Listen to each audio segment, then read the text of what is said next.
Good morning to all of you. This is Saurabh Sonakia and you are watching me at Sonakia Math Classes.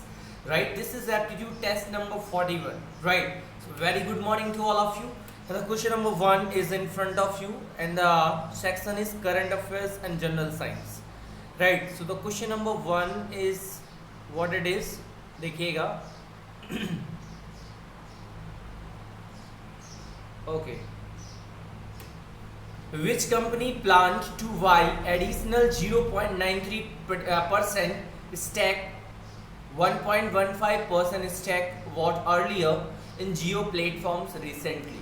हाल ही में जियो platform में किस company ने अतिरिक्त 0.93% हिस्सेदारी, पहले खरीदी गई हिस्सेदारी 1.15% खरीदने की योजना बनाई है?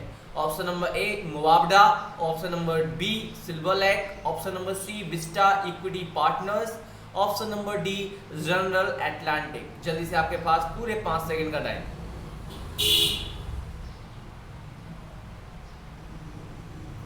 ओके, इसका सही आंसर है आपका ऑप्शन नंबर बी। याद रखिएगा कि जो आपको पता है कि जियो प्लेटफॉर्म्स में हाल ही में बहुत सारी कंपनी इंटरेस्ट दिखा रही हैं और लगातार इन्वेस्ट करते हुए जा रही हैं, जिसमें सबसे पहले फेसबुक, उसके बाद आपने देखा विस्टा इक्विटी पार्टनर्स, इसके बाद आपने देखा सिल्वर लेक ने पहले 1.15% स्टेक खरीदा था, और इसके बाद आपने देखा जनरल एटलांटिक ने, इसके बाद केकेआर ने, और इसके बाद अभी हाल ही में जो अबू धाबी की कंपनी है मुबाडला ने इसमें अपना स्टेक खरीदा है, और एक बार दोबारा से सिल्वर लेक पार्टनर्स ने दोबारा से 0.93% स्टेक खरीदने की घोषणा की है, क्योंकि उन्हें समझ में आ रहा है कि जियो प्लेटफॉर्म्स बहुत बड़ा प्लेटफॉर्म है और यहाँ इसके जो मालिक हैं मुकेश अंबानी, वो एशिया के सबसे अमीर आदमी है। The richest person of Asia continent is Mukesh Ambani.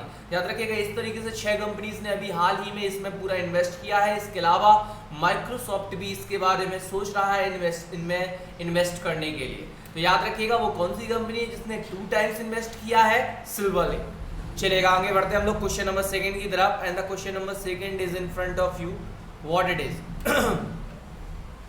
Which data sharing website was blocked by government of India recently?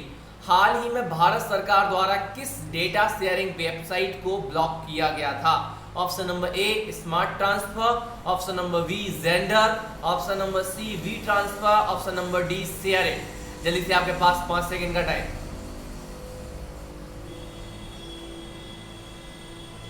Okay, इसका सही आंसर है आपका option number C B transfer.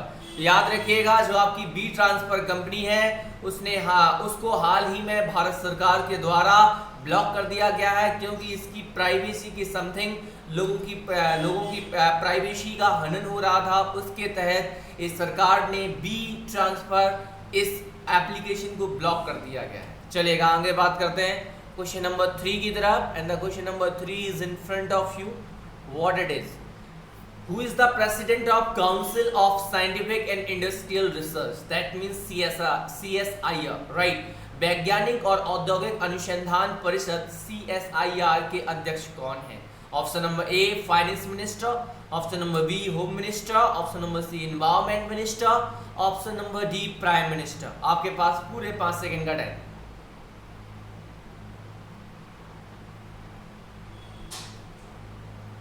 Okay, इसका सही आंसर है option number D prime minister. जो CSIR का president का जो आपका चार्ज है वो प्राइम मिनिस्टर मोदी जी ने ले रखा है एक्स्ट्रा में। तो याद रखिएगा, council of scientific and industrial research के प्रेसिडेंट कौन है आपके? मिस्टर नरेंद्र मोदी। इस तरीके से भी आ सकता है नेम के बेसिस पे, तो आपको याद रखना है CSIR के प्रेसिडेंट भी आपके प्राइम मिनिस्टर ही हैं। चलेगा, आगे बढ़ते हैं हम लोग क्वेश्चन नंबर 4 की तरफ। And the question number 4 is in front of you. How many watts in 1 horsepower? एक अश्व शक्ति में कितने वाट होते हैं? Option number A 786 watt, option number B 746 watt, option number C 706 watt, and option number D 756 watt. जल्दी से आपके पास 5 सेकंड का टाइम।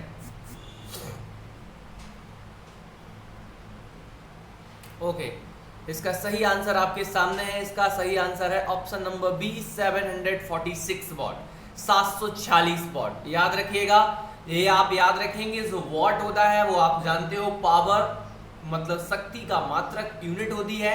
और आपने देखा जो बिगेस्ट यूनिट होती है पावर की, शक्ति की मेजरमेंट की, वो हम लोग हॉर्स पावर में करते हैं। जब आपने अगर इंजन को खरीदने के लिए जाएं, जब आप किसी भी अगर आप ऑटोमोबाइल का इंजन देखते हैं तो उसमें जो उसकी कैपेसिटी दिखाता है, पावर दिखाता है, वो हमेशा हॉर्स पावर में दिखाता है। याद रखना, वो कभी ऐसे वॉट वॉट नहीं लिखा होता। वॉट क्या होती है? छोटी यूनिट। जैसे आपने बल्ब्स देखा होगा तो वो लिखा होगा 5 वॉट, 10 वॉट, 20 वॉट, राइट। अगर आपने देखा होगा फैन वगैरह तो 70 वॉट, 80 वॉट, टेलीविजन देखा होगा तो 100 वॉट। तो आपने देखा इसी तरीके से। लेकिन हम जब बड़ी यूनिट की बात करते हैं पावर की, तो वो हम लोग किस में मेजर करते हैं? याद रखना, हॉर्स पावर। तो 1 horse power is equal to 746 watt, या फिर हम बोल सकते हैं एक अश्व शक्ति बराबर 746 वाट। चलेगा, आगे बात करते हैं। देखिएगा क्वेश्चन नंबर 5 आपका निरामिस का सही विलोम है। ऑप्शन नंबर ए सामिस, ऑप्शन नंबर बी अनामिस, ऑप्शन नंबर सी आमिस, ऑप्शन नंबर डी परामिस। जल्दी से, आपके पास 5 सेकंड का टाइम।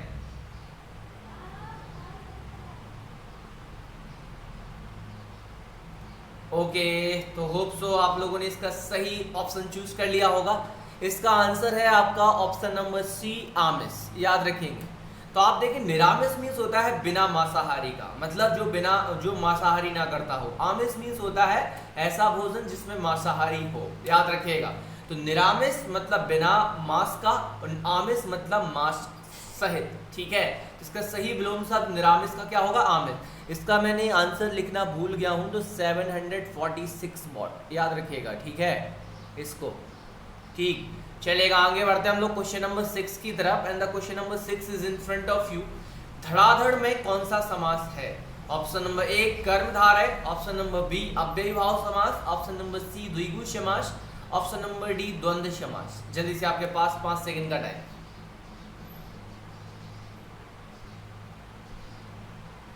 ओके, धड़ाधड़। आपको जैसे कि मैंने बताया था, अगर कोई भी एक शब्द की पुनरावृत्ति होती है तो वहां पर आपका जो हमेशा याद रखना है वो कौन सा समास है? अव्ययीभाव समास। जैसे मैंने बताया था दिनों दिन, रातों रात बताया था, उसी तरीके से धड़ाधड़। तो इसमें क्या होगा? अव्ययीभाव समास होगा। इसमें पहला पद आपका अव्यय होता है और दूसरा, इसमें प्रथम पद अव्यय हमेशा माना जाता है। तो याद रखना। लेकिन जब कोई दो शब्दों का लगातार उसमें पुनरावृत्ति हो रही हो तो उस केस में आपका अव्ययीभाव समास ही आता है। चलेगा, आगे बात करते हैं हम लोग क्वेश्चन नंबर 7 की तरफ। और आपका पोर्शन है इंग्लिश का। पहला question, fill in the blanks with word with correct spelling, please give me a dash of paper. Right, option number A PEICE, option number B PIECE, option number C option PIESE, option number D PEACE। जल्दी से आपको choose करना है, 5 second का time है आपके पास।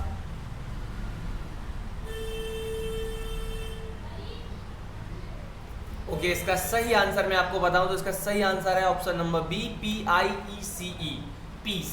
Piece means होता है टुकड़ा, है ना। और आप याद रखेंगे PEACE मीन्स क्या होता है? इस मीन्स होता है पीस मीन्स शांति। ओके, और ये दोनों स्पेलिंग आपकी इंग्लिश में कोई स्पेलिंग नहीं है। ठीक है, तो आपका जो सही स्पेलिंग आएगा कि मुझे कागज का एक टुकड़ा दीजिए, please give me a piece of paper. तो आपको पता है शांति का टुकड़ा दीजिए, या शांति का पेपर दीजिए, या फिर पेपर के टुकड़ा दीजिए। तो आपको पता चल रहा है सही जो मीनिंग आ रहा है piece of paper, PIECE, right. Okay, आगे बात करते हैं क्वेश्चन नंबर 7 की तरफ। देखिएगा, a dash of books, right, you have to use here the correct collective noun. Right, option number A group, option number B pack, option number C course, option number D self. जल्दी से, आपके पास 5 second का time.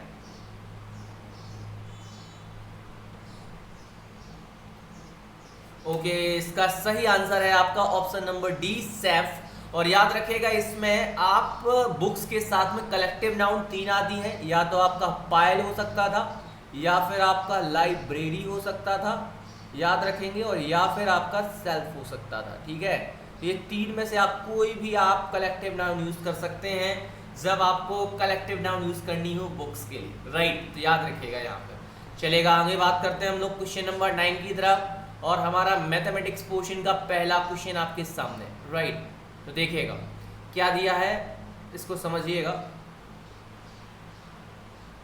Okay, A right triangle with side 3 centimeter, 4 centimeter and 5 centimeter is rotated around the side of 3 centimeter to form a cone.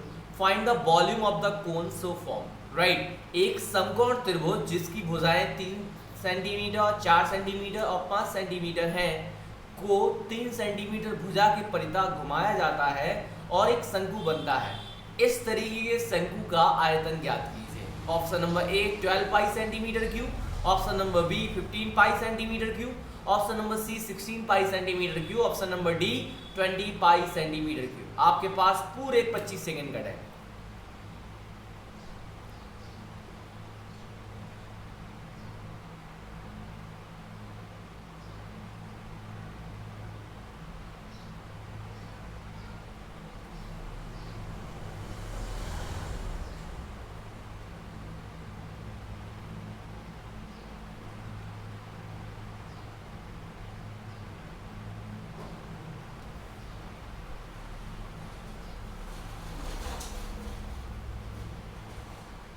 Okay तो लगभग आपका time finish हो गया है और आपने सही ऑप्शन को चूज भी कर लिया होगा, होप सो।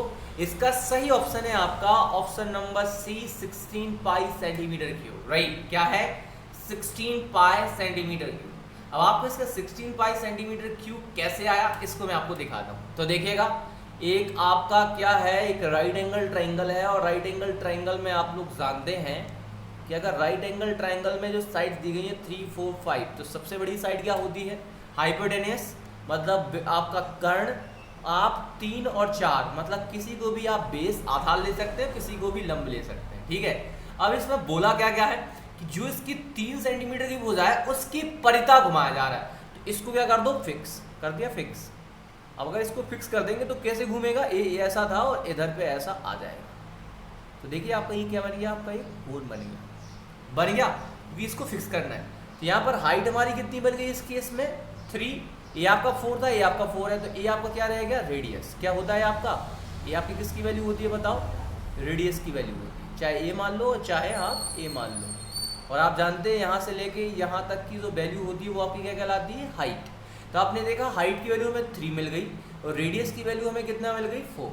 अब आपको निकालना था आयतन, शंकु का आयतन, ठीक है। शंकु का आयतन का फॉर्मूला क्या होता है आप बताइए, 1/3 पाई r स्क्वायर h होता है, ठीक है। आपके पास वैल्यूज है, वैल्यू को पुट कर दीजिए, तो 1/3 इंटू पाई इंटू आर की वैल्यू कितनी है, 4 4 जा 16 और h की वैल्यू कितनी है 3 से 3 cancel out, 16 pi centimetre cube. It is your option number C. तो आपको क्या सोचना है, जो भी राइट ट्राइंगल आपको बनाना है सबसे पहले, और आपको पता है समकोण त्रिभुज की जो सबसे बड़ी भुजा होती है वो क्या होती है, कर्ण होती है, हाइपोटेनस होती है, राइट। तो अपने 5 लिख दिया आपने कर्ण पर, ठीक है। अब आप कहीं पर भी ले सकते हैं, 3 आप और 4 कहीं पर भी लिख सकते हैं, बस बशर्ते याद रखना है 3 सेंटीमीटर वाली भुजा की परिता घुमाया जाएगा, 3 सेंटीमीटर फिक्स हो जाएगा, और 4 वाली जो साइड है वही केवल रोटेट होगी, यस और नो। तो इसको हमें याद रखना है, और इस तरीके से जो हमारा शंकु बनेगा तो उसकी जो आप जिसके परिता घुमा रहे थे वो बन जाएगी उसकी ऊंचाई मतलब हाइट, और जो घूम रहा था वो वाली side other than hypotenuse other than कर्ण वो आपकी क्या बन जाएगी, रेडियस। तो आपको रेडियस बन गई यहाँ पर 4 सेंटीमीटर, और आपका यहाँ पर हाइट बन गई, आपकी ऊंचाई बन गई 3 सेंटीमीटर। और हम शंकु का आयतन का फॉर्मूला जाते हैं 1/3 पाई r स्क्वायर h, मतलब volume of cone is equal to 1/3 pi r square h। Values रख दीजिए, आंसर आपके सामने आ जाएगा, ठीक है। तो होप सो सारे के सारे बच्चों को इस क्वेश्चन को समझ में आ गया है, कोई प्रॉब्लम नहीं है, चलेगा। आगे बढ़ते हैं हम लोग, और ये आज का last question, 3 unbiased coins are tossed, what is the probability of getting no head, right.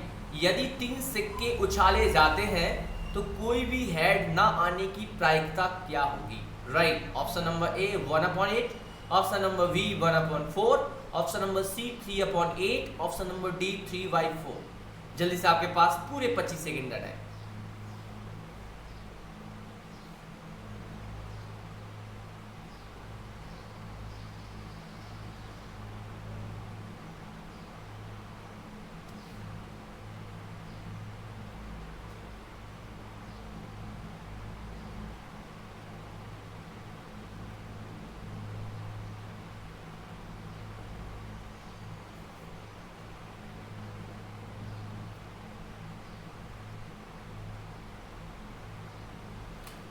Okay तो इसका सबसे पहले आप लोगों ने आंसर चूज कर लिया होगा, होप सो सही आंसर। और मैं इसका सही आंसर आपको बता दूं तो इसका सही आंसर है ओके ऑप्शन नंबर ए 1/8। अरे 1/8 आएगा कैसे? ठीक है तो चलिए दिखाते हैं आपको 1/8 आना कैसे है। राइट यहाँ पर आप आ जाओ। ओके दिस इज ठीक है तो दिखा दे 3 कॉइन्स हैं ठीक है, अनबाइज्ड है।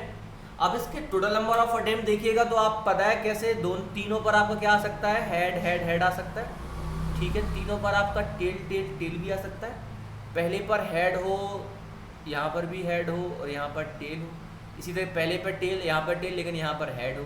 पहले पर हेड, दूसरे पर हेड, तीसरे पर टेल, पहले पर टेल, दूसरे पर टेल, तीसरे पर हेड। एक केस बचा आपका हेड टेल टेल, यहाँ पे बचा टेल हेड हेड। ठीक है यही आपके केवल केस बन रहे हैं 3 कॉइन्स को जब हम अनबाइज्ड कॉइन को उछालते हैं। तो क्या क्या केस बन सकते हैं? तीनों पर हेड, तीनों पर टेल, पहले और लास्ट वाले पर हेड, बीच वाले में टेल। तो पहले और लास्ट वाले पर टेल भी हो सकता है, बीच में हेड भी हो सकता है। पहले दूसरे पर हेड, तीसरे वाले पर टेल, पहले दूसरे पर टेल, तीसरे वाले पर हेड। और एक केस बन सकता है पहले पर हेड, दूसरे तीसरे पर टेल, पहले पर टेल, दूसरे तीसरे पर हेड। तो आपने देखा आपके पास में एनएस की वैल्यू 1 2 3 4 5 6 7 8। एनएस की वैल्यू आपके पास निकल के आ गई, वो आ गई 8। राइट अब हमें निकालना है एनई की value, number of eligible event. आपके लिए क्या बोल रहा है, आपको जो प्रोबेबिलिटी निकालनी है फॉर गेटिंग नो हेड, कोई भी हेड को ना मानेगी। तो जिसमें हेड नहीं है वो आप देखिए, इसमें तो हेड है, इसमें हेड है, इसमें हेड है, इसमें हेड है, इसमें हेड है, इसमें हेड है, इसमें हेड है। केवल और केवल एक केस बन रहा है जिसमें कोई भी हेड नहीं है। उसकी कितनी है, एनी की वैल्यू कितना हो गया 1। तो आप प्रोबेबिलिटी का फॉर्मूला जानते हैं, PE इज इक्वल टू क्या होता है, NE अपॉन NS। राइट तो NE अपॉन NS के थ्रू आपका आंसर कितना आ गया 1/8। अच्छा इसके अलावा अगर कोई भी कॉम्बिनेशन बन रहा है आपके पास तो मुझे बताइएगा। इसके अलावा कोई भी कॉम्बिनेशन में बनेगा, जब 3 कॉइन्स को आप टॉस करते हैं तो केवल ये 8 ही कॉम्बिनेशन बनेंगे। राइट इसका भी मैंने बताया था, when a coin is toss तो how many total number of attempt 2 to the power n से निकालते हैं। 1 कॉइन है तो 2 to the power 1 is equal to 2। 2 coins है तो 2 to the power 2 equal to 4। 3 coins है तो 2 to the power 3 is equal to 8। 4 coins है तो 2 to the power 4 is equal to 16। मतलब that means we can calculate the total number of attempts when we have to given the how many number of coins are basically tossed, right? By simply using the formula 2 to the power n, right? Simple। तो ये आपका probability का एक simple सा question जो यहाँ पर आना चाहिए था आपको। अगर नहीं आता तो कई बार ये क्वेश्चन कॉम्पिटिटिव एग्जाम से पूछा गया और आ जाता है। राइट तो होप सो एक्सपेक्ट करता हूँ कि शायद most of the students have scored 10 out of 10 in this aptitude test of today's, right? And as usual I have said that most of the students are just behind to score full marks, right? If you are watching my videos, my aptitude test on the daily basis, then that day is not far from you when you will score full marks, right? So please watch these videos, please share these videos and keep learning, keep watching. Jai Hind.